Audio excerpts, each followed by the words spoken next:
Hello, this is Dread, and in today's video topic, this is going to be Shield Rush Flame Burst Paladin.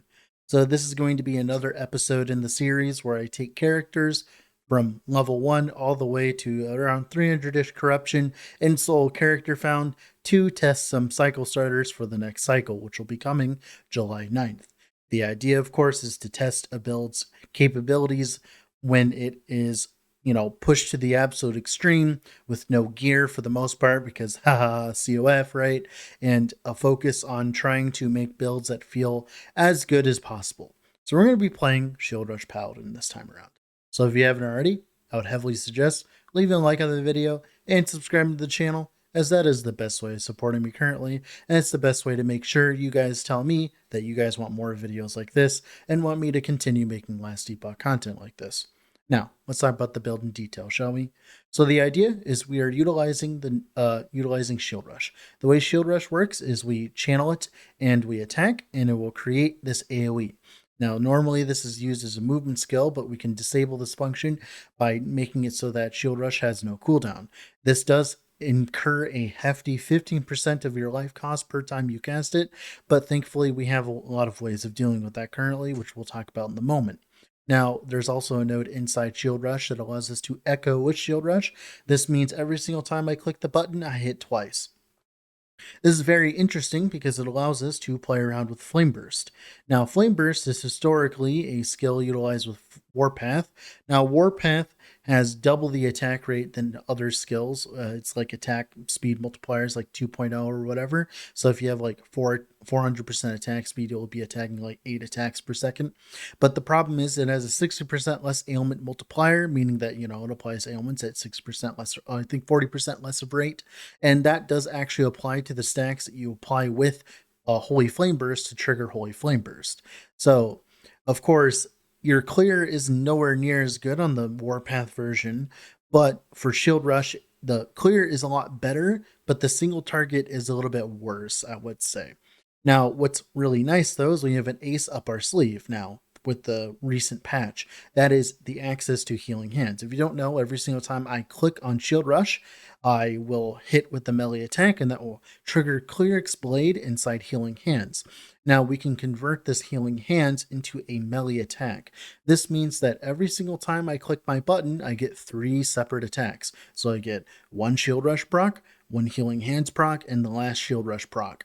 This allows us, when we have Holy Aura enabled, which doubles the effects of the Flame Burst stuff, right? That will make it so that every click I do is an extra Flame Burst. So we get 1 Flame Burst per click when we're at max capacity, and it feels absolutely amazing. The only problem is Shield Rush is still a little bit bugged. It can get stuck everywhere if you don't play it properly. You do have to have a little bit of a trigger discipline. It's not meant for everyone, I will say. Hopefully one day they will fix it, because it would be nice to play this build in its full power. Now, another thing I would suggest is I went with Flame Burst Crit. The idea is we scale spell crit, of course, right? Utilizing a rune dagger and a shield. But I believe the most efficient version of this specific build would be something along the lines of like a bleed version, much like the original Bleed Shield Rush build that I played a very long time ago, a few years ago at this point. This build is essentially just an upgrade to that build if you go Bleed, which I'll probably end up playing in the future because it will be very exciting to mess around with that. Now, this Flame Burst version, I like the clear. I like zooming around monos and exploding screens. It's very cock-feely, like from Path of Exile. I really like it. Like I said, the only problem I had with it is the single target was a little bit lower than I would want, but that's also because my rune dagger's absolute crap and my gear's absolute crap because I'm Circle of Fortune, and Circle of Fortune in 2 days time and rushing to 300 corruption, you definitely don't have that good of gear, so that's why my single target's a little bit lower. Now, although that being said, let's go in game and talk about the build more in detail, shall we? Alright, here we are in game with the character, Shield Rush Paladin. Like I said, if you spam the button too much, you can actually get stuck running in place. I thought that they fixed this, but apparently they reintroduced the bug. Maybe one day they'll actually conquer it, who knows. But essentially to fix it, you just need to lightly tap the button. Don't go too far. And if you do get stuck in it, there is a solution I have found. So if you utilize like a different thing, it'll actually kick you out of it. And that's why we have so many abilities on our bar that actually lets us kick out of it, which helps the build significantly currently in its bug state. Hopefully one day it won't be in a bug state. Let's talk about the skills, shall we? So for Shield Rush, main things, return to starting position here.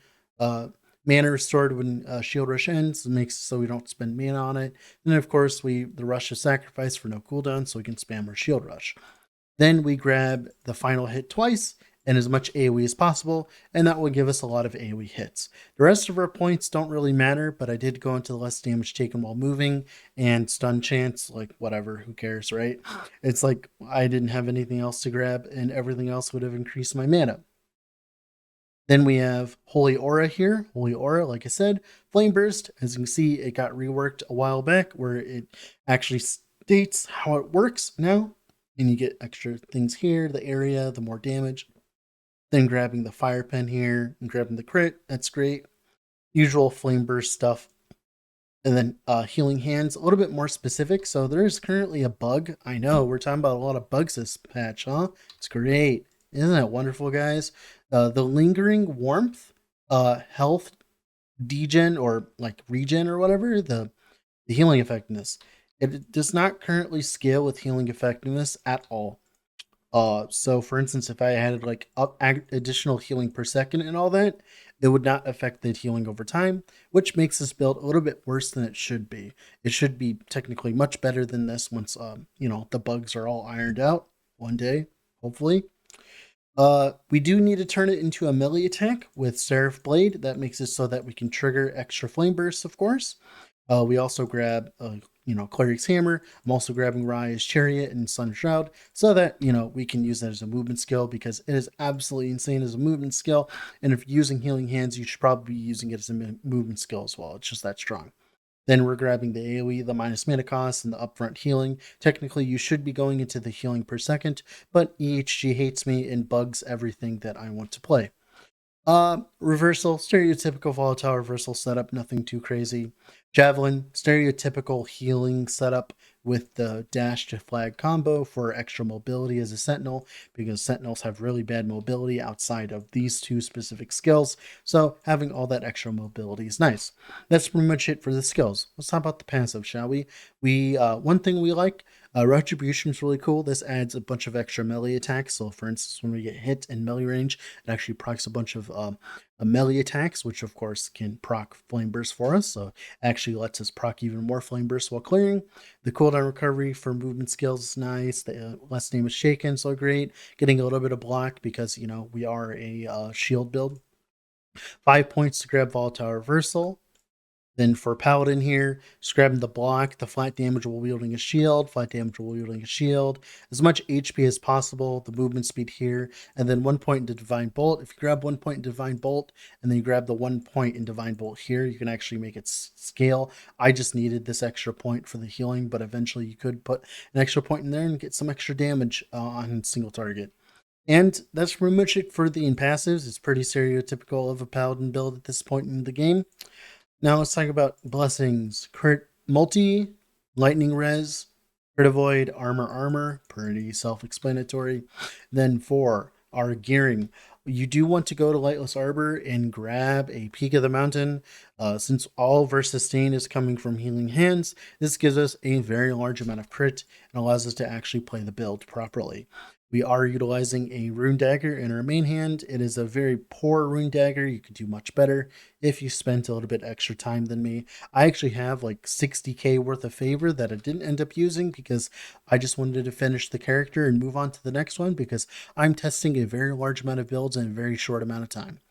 HP here, attunement's really nice because not only does it give us the extra percent damage on our javelin here, the 2%, it also scales our flame burst, so we're getting 6% damage per attunement, and then we also get the healing effectiveness scaling as well from Healing Hands. So stacking attunement is a very efficient source of getting a bunch of chonk and damage all at once. So attunement's great. Then you'd want like the fire damage percentage, like hybrid mod for fire damage percentage, or strength, either way. Shield, block effect. Like, this is pretty much the perfect shield. You could not ask for better for the most part, other than maybe a better base. Then amulet here. This amulet's actually pretty good. Spell damage, crit multi, frailty, health. It's not a bad base though. Ring here, attunement, healing effectiveness, HP. You want some cooldown. You want a decent amount of cooldown so that you can click Holy Aura and, you know, keep triggering the double flame burst effect. So you definitely want that. Then belt here, this belt's actually okay. Lots of HP, and of course fire damage percent on the implicit. Eventually you want cleanse as well. Ring here, attunement, spell damage. If you'd actually want crit, you'd probably want like a copper ring with some crit. My crit is insanely low on this character. You could have significantly higher crit if you had better gear than me. Speaking of, just gloves with HP on it. You could have crit, attunement. Those would be the best ones. You could have area as well if you for more clear. Boots here, cooldown. Like I said, cooldown's important for this build to make Holy Aura on a decent cooldown.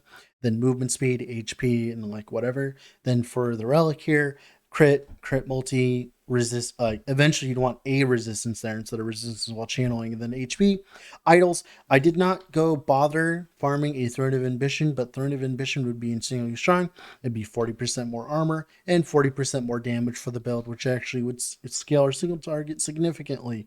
And we also grab stuff like healing effectiveness, some armor shed here, although eventually you'd want armor shed on your rune dagger. Then the rest is just resistances. And like, you'd want to fill out the rest of the idol slots with HP idols and stack your HP as far as possible so they can be tanky.